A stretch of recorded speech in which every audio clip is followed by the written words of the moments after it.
Ayan. Madilim po yata. Ayan mga kaibigan. Siguro ano po, 3 dekada na. 3 dekada na ngayon ko lang ulit ito nakita. Tapos may pinuntahan yung asawa ko, nakita nila yan. Sa pispan nila kinuha. Pero tinanong ko yung asawa ko po kasi kung yung pispan hindi malinis, ganun. Sabi niya malinis naman po. So, ito, sobrang kasarap balik-balikan yung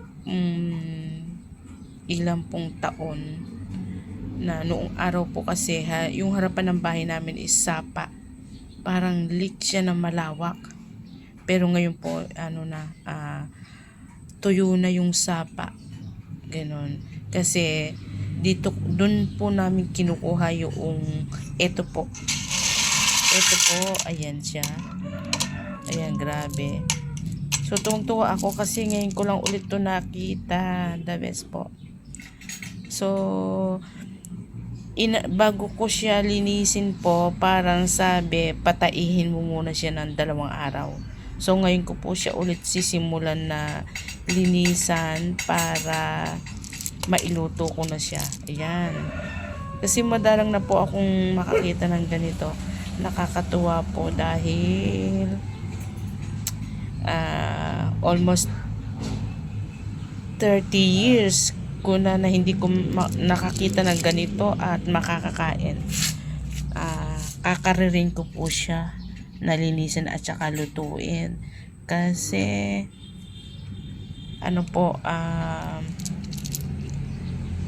gusto namin ng asawa ko dahil igigisa ko siya sa luya, tapos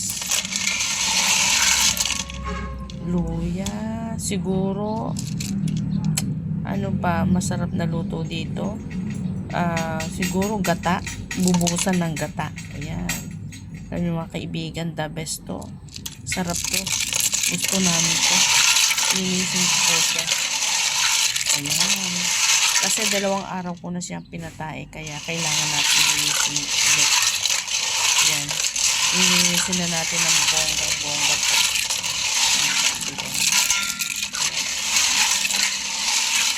Kailangan po yan, yung tubig niya maging maitim na itim para sure na malilinisan po yung mga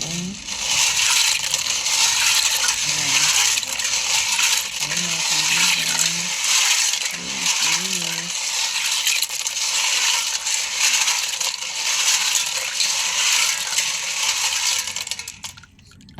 Suso alam po mga kaibigan, susang maliliit, shell. The best to mga kaibigan, the best po ito, the best to mga kaibigan. Yan, masarap po ito, grabe.